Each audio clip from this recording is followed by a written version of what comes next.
Bismillahirrahmanirrahim. Welcome back to Electronic Study. Starting from the analog communication MCQs, आज हम थोड़े से एनालॉग कम्युनिकेशन के MCQs देखेंगे. और ये जो फाइल है जिससे मैं स्टडी कर रही, जिससे मैं MCQs देख रही हूँ, जिससे हम MCQs आप लोग इस फाइल को असेस कर सकते हैं. जो वीडियो की डिस्क्रिप्शन है वहाँ पे एक फ़ेसबुक के ग्रुप का लिंक मौजूद है. आप उस ग्रुप को ज्वाइन करें, उसमें ये फ़ाइल जो है वो अभी अपलोड हो चुकी है.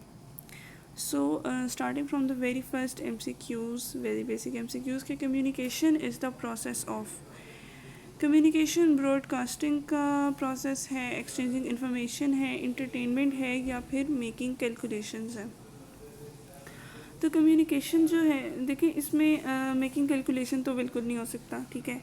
और ब्रॉडकास्टिंग जो है it is a type of communication, it is an example of communication.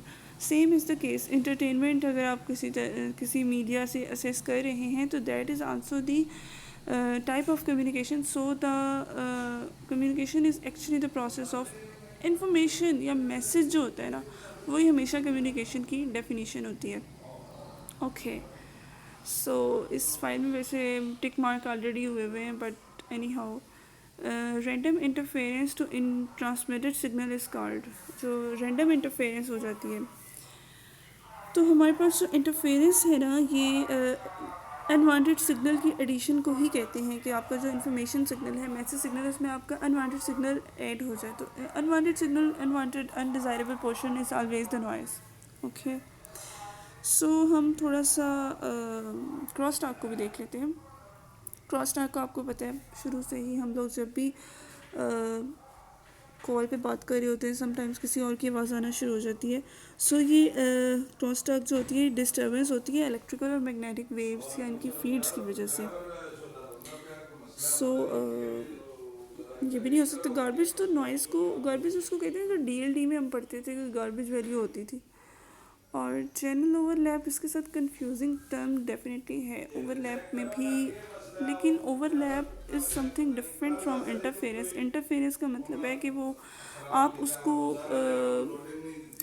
Like वो नहीं कर सकते. ओवरलैप तो उसमें भी होता है, मॉड्यूलेशन में भी होता है ओवरलैप. मॉड्यूलेशन में भी आपकी ओवरलैपिंग हो रही होती है, ज़ीरो क्रॉसिंग पे तो हो रही होती है. सो इंटरफेरेंस जो है that is noise. Okay. One way communication किसको कहते हैं? सिम्प्लेक्स. सिम्प्लेक्स हमारे पास जो है that is one way communication. अब हाफ डुप्लेक्स को देख लेते हैं. हाफ डुप्लेक्स में भी डेटा ट्रांसमिट होता है, लेकिन इसमें जो डेटा ट्रांसमिट होता है वो बोथ डायरेक्शन में होता है. सिग्नल सिंगल कैरियर में बोथ डायरेक्शन में होता है, डुप्लेक्स जैसे नाम, लेकिन not at the same time. But the simultaneous to way communication जो नेक्स्ट MCQs हमें कह रहा है दैट इज़ फुल डुप्लेक्स. उसमें आपकी कम्युनिकेशन जो है वो दोनों साइड पे हो रही होती है एट द सेम टाइम. तो वन वे का तो मतलब सिर्फ सिम्प्लेक्स है. हाफ डुप्लेक्स में दोनों साइड पे कम्युनिकेशन होती है but not at the same time.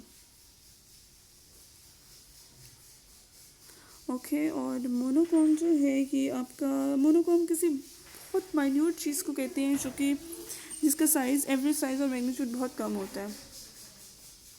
तो इसको आपने मोनो से मिक्स नहीं करना. मोनो मतलब सिंगल और कॉम्बिन कम्युनिकेशन. ऐसे ना हो कि इसको वन वे कम्युनिकेशन कर दें.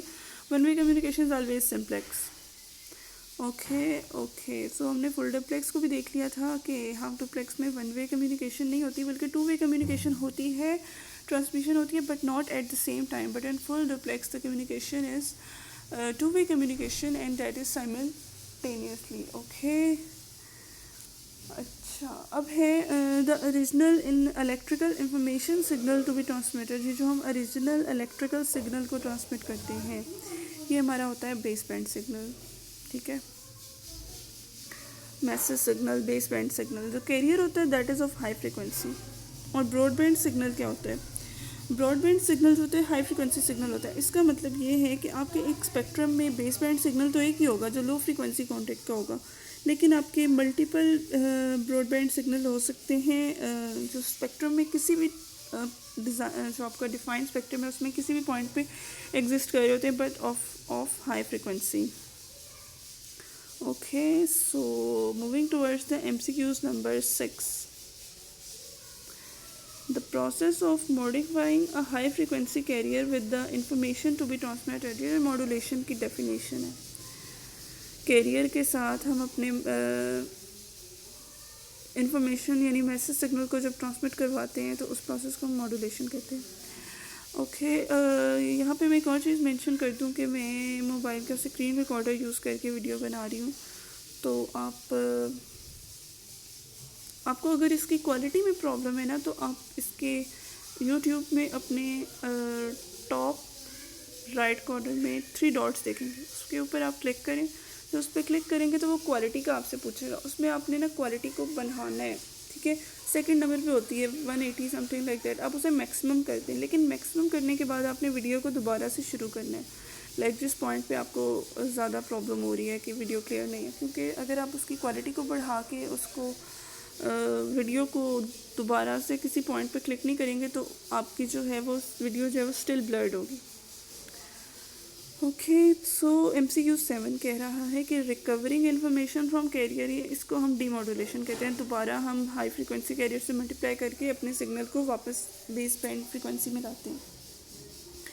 अच्छा, तो मल्टीप्लेक्सिंग किसको कहते हैं? Demultiplexing many to one, ये हमारा उसी DLD से निकला है कि जिसमें हमारे पास बहुत से मल्टीपल एनालॉग और डिजिटल सिग्नल को हम कंबाइन कर लें सिंगल मीडियम में, एक सिग्नल बना के आप उसको मीडियम में शेयर करें, तो ये मल्टीप्लेक्सिंग है। इस तरह डी मल्टीप्लेक्सिंग का मतलब होता है मल्टीप्लेक्सिंग मैनी टू वन, और डी मल्टीप्लेक्सिंग में फिर उसका ऑपोजिट हो जाता है वन टू मैनी।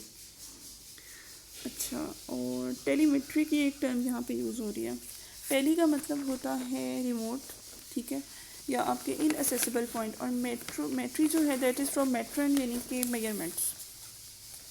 सो इसमें ये होता है कि जब आपकी टेलीमेट्री आपकी हार्ट से रिलेटेड है, मतलब कम्युनिकेशन डेफिनेटली इलेक्ट्रिकल जो है ये आपकी मेडिसिन फील्ड से जारी होती है, तो इसमें इलेक्ट्रिकल सिग्नल जो हमारा होता है वो हार्ट बीट को कंट्रोल कर रहा होता है। जैसे हम अक्सर देखते हैं कि एक स्कोप चल रही होती है, जब उसमें सिग्नल आ रहा है इसका मतलब बंदा एक्टिव है, लेकिन अगर वो स्ट्रेट लाइन आ गई तो उसका मतलब DC बन गया, यानी सिग्नल ही नहीं है, यानी आपका जो भी है उसकी डेथ हो चुकी है, ठीक है। तो this is telemetry. Okay, recovering information भी हो गया। अच्छा, रिकवरी दोबारा इन्फॉर्मेशन रिकवर, ठीक है, वो डीमॉड्यूलेशन है। और अच्छा, MCQs 8 है, वो कह रहा है फ्रीक्वेंसी ऑफ 25 मेगाहर्ट्ज़। ये बहुत इंपॉर्टेंट, ये कम्युनिकेशन का इतना इंपॉर्टेंट MCQs है। ये मुझे याद है कि हमारे जो सर थे, बहुत फेमस यूनिटी के सर थे, डॉक्टर सरमद, उन्होंने ये MCQs जो था ना वेवलेंथ का, उन्होंने कहा था कि ये मैं आपसे प्रॉमिस कर रहा हूँ ये पेपर में आएगा, और वो वाकई आया भी था।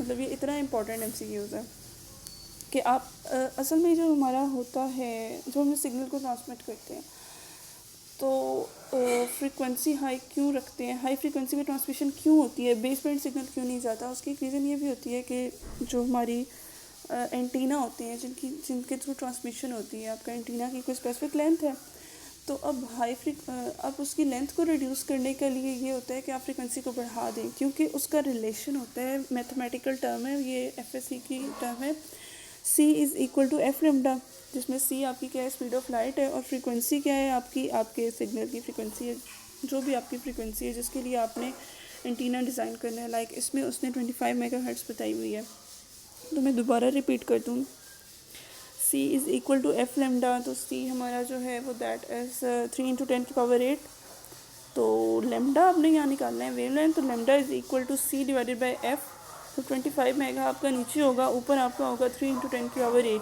इसको आप जब कैलकुलेट करेंगे 300 डिवाइडेड बाई 25, तो वो आपका एग्जैक्टली 12 मीटर आएगा। अच्छा, 9 MCQ उसमें वो कह रहे हैं ऑडियो फ्रीक्वेंसी रेंज क्या है, तो हमें पता है 20 से 20 किलोहर्ट्ज़, 20 हर्ट्ज़ से 20 किलोहर्ट्ज़ इज़ द ऑडियो, ये ऑडिबल फ्रीक्वेंसी रेंज है जिसको हम सुन सकते हैं। Modulation is not use to differentiate between channels. Okay, modulation bandwidth को रिड्यूस करने के लिए यूज़ नहीं होती for carry mason to long distance, ये बात भी ठीक है। हाइट ऑफ एंटीना मैंने जैसे बताया कि हम हाई फ्रीक्वेंसी पे करते हैं ताकि एंटीना की हाइट जो है वो रिड्यूस हो, क्योंकि उसका मैथमेटिकल एक्सप्रेशन हम पिछले MCQs में डिस्कस कर चुके हैं। So modulation is not use to reduce the bandwidth, उसका बैंडविड्थ से कोई ताल्लुक नहीं है। It is used for carrying messages to long distance. It is used to reduce the height of antenna. अच्छा, which of the following is not true about amplitude modulation के बारे में कौन सी चीज़ ट्रू नहीं है? ठीक है, एम्पलीट्यूड मॉड्यूलेशन है। ओके, मॉड्यूलेशन की टाइप्स भी हो गए हैं। पहले हम बेसिक्स बिल्कुल देख रहे थे कम्युनिकेशन की। तो मॉड्यूलेशन की जो सबसे पहली टाइप आ जाती है कम्युनिकेशन की बुक्स में, दैट इज़ एम्पलीट्यूड मॉड्यूलेशन। इसमें होता है कि एम्पलीट्यूड ऑफ कैरियर जो है वो एम्पलीट्यूड मैसेज सिग्नल का आपका चेंज होता है with respect to the carrier, और उसमें फिर जो कैरियर की फ्रीक्वेंसी, उसमें जो फ्रीक्वेंसी है वो भी आपकी कांस्टेंट रहती है, और